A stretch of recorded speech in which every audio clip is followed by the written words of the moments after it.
Welcome to Gitamrit. Bhagavad Gita में जीवन के मूल प्रश्नों का उत्तर मिलता है। मैं कौन हूँ? आत्मा क्या है? आत्मा का स्वरूप कैसा है? गीतामृत में इन्हीं विषयों का वर्णन सरल शब्दों में। Gita is eternal science and researching Gita we get amrit. अहम ब्रह्मास्मि, मैं आत्मा हूँ। पिछले सेशन में चर्चा की थी अध्याय 13 श्लोक 28 एवं 29। आज के चर्चा का विषय है अध्याय 13 श्लोक 30 एवं 31। अध्याय 13 क्षेत्रज्ञ विभाग योग। श्लोक 30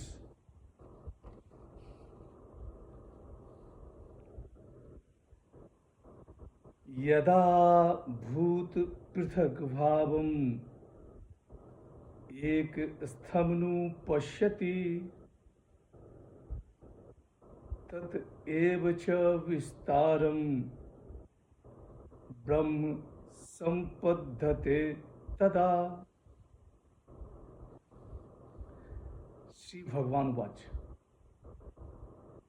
जब साधक भूतों के पृथक भावों को एक परमात्मा में स्थित देखता है तथा उस परमात्मा से ही विस्तार हुआ जानता है, तब वह ब्रह्म को प्राप्त हो जाता है।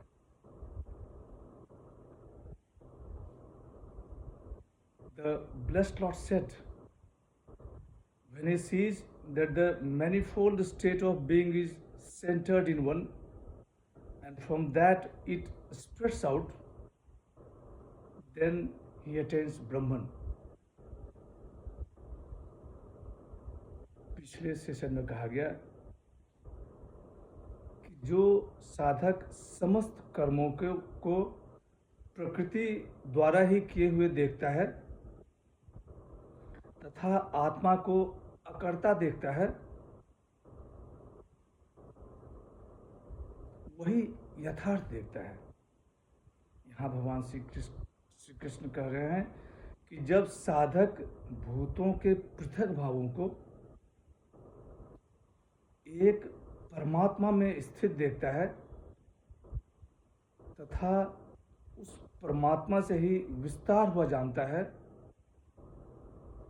तब वह ब्रह्म को प्राप्त हो जाता है। शंकराचार्य जी ने अपनी टिप्पणी में कहा है कि जिस समय साधक भूतों के अलग अलग भावों को एक आत्मा में ही स्थित देखता है और उस आत्मा से ही सारा विस्तार यह देखने लगता है, उस समय वह ब्रह्म को प्राप्त हो जाता है। आत्मा से सारा विस्तार अर्थात आत्मा से ही प्राण, आत्मा से ही आशा, आत्मा से ही संकल्प, आत्मा से ही आकाश, आत्मा से ही जल, आत्मा से ही अन्न, आत्मा से ही सबका प्रकट और लीन होना। स्वामी प्रभुपाद अपनी टिप्पणी में कहते हैं कि भौतिक भेदभाव देहात्म बुद्धि के कारण है। भौतिक शरीर के विनाश के बाद आत्मा एक रहता है। यही आत्मा भौतिक प्रकृति के संपर्क से विभिन्न प्रकार के शरीर धारण करता है। स्वामी शिवानंद जी अपनी टिप्पणी में लिखते हैं कि a man attaining unity with the supreme when he realizes that all manifold forms are rooted in one, as waves in ocean, as emotions in mind. Swami Chinmayanand जी अपनी टिप्पणी में लिखते हैं कि one who has experienced in the seat of meditation that beings merge into one, then he can say that he has realized the self. ब्रह्म संपद्यते तदा, ब्रह्म को प्राप्त हो जाता है, ब्रह्म स्वरूप ही हो जाता है। श्लोक 31।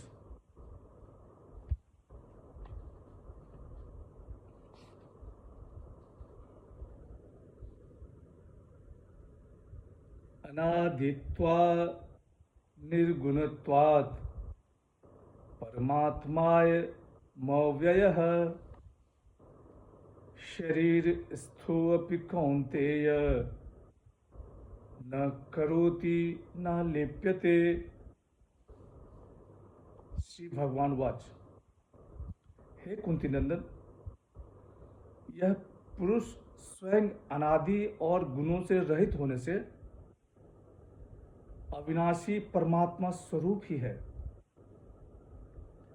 यह शरीर में रहता हुआ भी न करता है न लिप्त होता है। The blessed Lord said, because this supreme self imperishable is without beginning and without qualities, so, O son of Kunti, though it dwells in the body, it neither acts nor is tainted। यहाँ भगवान श्री कृष्ण परमात्मा के स्वरूप का वर्णन कर रहे हैं। भगवान श्री कृष्ण कह रहे हैं कि यह पुरुष स्वयं अनादि और गुणों से रहित होने से अविनाशी परमात्मा स्वरूप ही है। यह शरीर में रहता हुआ भी न करता है न लिप्त होता है। अनादित्वा, यह आत्मा अनादि है और अनादि होने के कारण अव्यय है। जो वस्तु आदिमान होती है वह क्षीण होती है। यह आत्मा अनादि है, इसका क्षय नहीं होता। निर्गुणत्वात्, यह आत्मा निर्गुण है और निर्गुण होने के कारण अव्यय है। जो वस्तु गुण युक्त होती है उसके गुण के क्षय होने से उसका भी क्षय होता है, परंतु आत्मा गुण रहित है, अतः इसका क्षय नहीं होता है। शरीरस्थ, यह आत्मा शरीर में स्थित कहा जाता है। आत्मा की शरीर में प्रतीति होती है। यह आत्मा शरीर में स्थित हुआ भी कुछ नहीं करता है। कुछ नहीं करने के कारण फल से लिप्त नहीं होता। जो करता है वही फल से लिप्त होता है। इसमें कर्तृत्व और भोक्तृत्व दोनों ही नहीं है। पुरुष न करता है न लिप्त होता। कैसे नहीं करता और कैसे लिप्त नहीं होता वह आगे के श्लोक में बताया गया। आज की चर्चा यहीं समाप्त करते हैं। यदा यदा हि धर्मस्य ग्लानिर्भवति भारत, अभ्युत्थानम् अधर्मस्य तदात्मानं सृजाम्यहम्। हरे कृष्ण।